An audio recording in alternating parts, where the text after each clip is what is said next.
Assalamualaikum warahmatullahi wabarakatuh. Perkenalkan, nama saya Hipatia Anggraini dengan NIM 40224019. Hai semuanya, sekarang aku mau jelasin tentang gen keluarga. Hal yang bikin kita mirip sama orang tua, tetapi punya ciri khas sendiri. Setiap manusia punya 2 set gen, satu dari ayah dan satu dari ibu. Nah, gen inilah yang menentukan banyak hal dalam diri kita, mulai dari bentuk rambut, warna kulit, tinggi badan, sampai ciri wajah. Karena kita dapat gen dari kedua orang tua kita, maka ciri-ciri kita biasanya merupakan perpaduan dari keduanya. Contohnya, kalau ayahku tinggi dan ibuku agak pendek, aku bisa punya tinggi badan di tengah-tengah. Itu karena gen yang mengatur tinggi badan bekerja sama dari kedua orang tua. Selanjutnya, warna kulit. Warna kulit juga ditentukan oleh gen. Gen yang mengatur jumlah pigmen melanin di kulit kita diwariskan dari kedua orang tua. Kalau salah satu orang tua punya kulit lebih gelap, kemungkinan anaknya juga akan cenderung memiliki warna yang mirip. Bisa di tengah-tengah atau mendekati salah satu. Tetapi, warna kulit sebenarnya ditentukan oleh banyak gen, bukan cuma satu. Jadi, hasil akhirnya sangat beragam. Bahkan, dalam satu keluarga pun bisa berbeda-beda. Sama halnya dengan warna mata. Warna mata juga ditentukan oleh gen, terutama gen yang mengatur jumlah pigmen di iris. Misalnya, kalau ayah punya mata coklat dan ibu berwarna hitam, anak bisa saja punya warna mata yang mirip salah satu, atau bahkan di antara keduanya. Menariknya, warna mata juga bisa muncul berbeda karena kombinasi gen tertentu.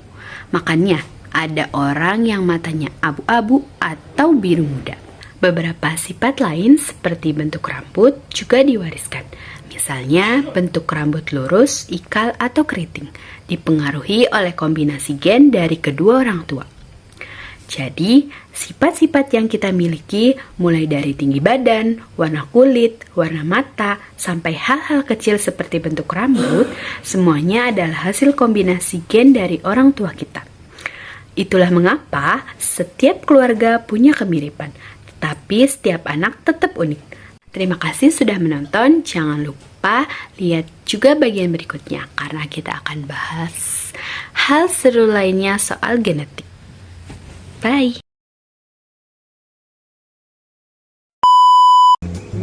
Halo guys, perkenalkan aku Vidya Rindusa Putri dengan NIM 40224186. Jadi di sini aku akan membuat video vlog tentang keragaman hayati. Keragaman hayati yang aku ambil adalah spesies. Spesies yang aku ambil adalah spesies cabai. Kalian penasaran seperti apa? Jangan lupa simak videonya ya. Bye-bye.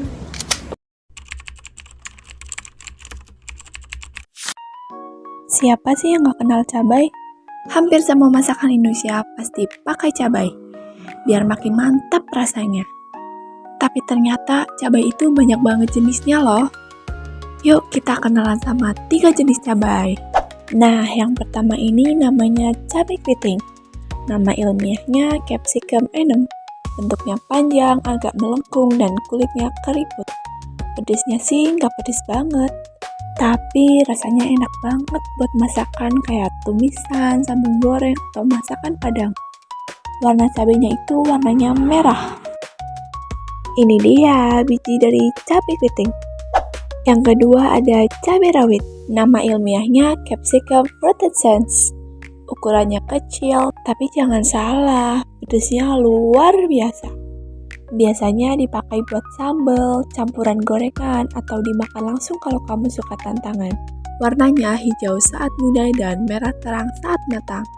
Nah, ini biji dari cabai rawit.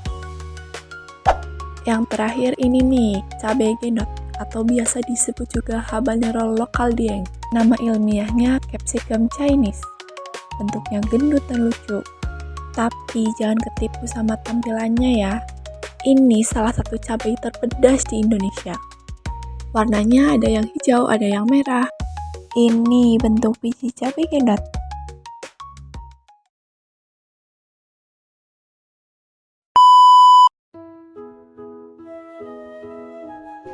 Halo teman-teman, perkenalkan saya Freddy Diantoro dari kelas PGSD semester 3.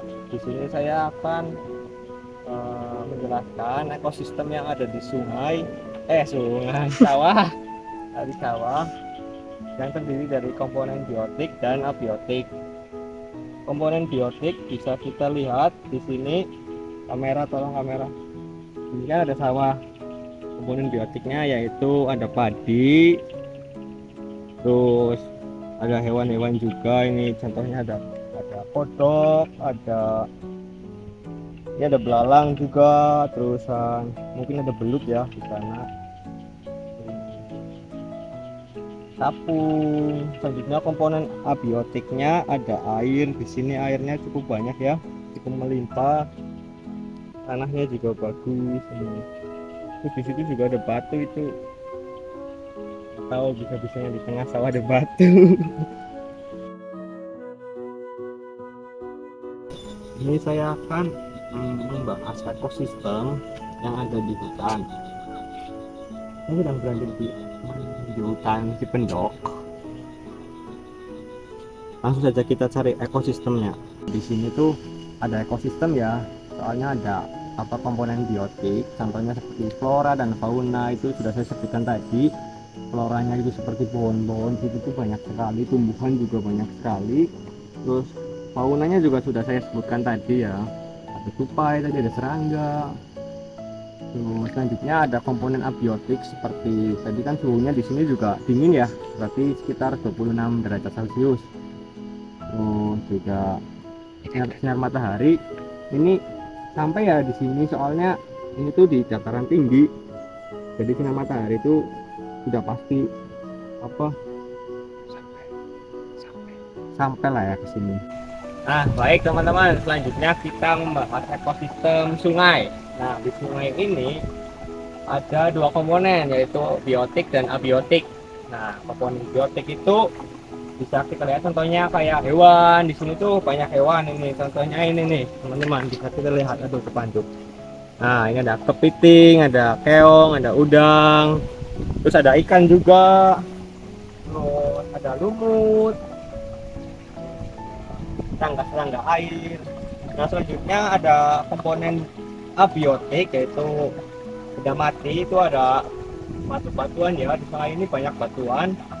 Terus air juga, di sini airnya lumayan banyak. Terus cuacanya di sini cukup cukup sejuk, soalnya di sini kanan kirinya banyak pohon. Mungkin itu saja, terima kasih. Hebat, keren, jos.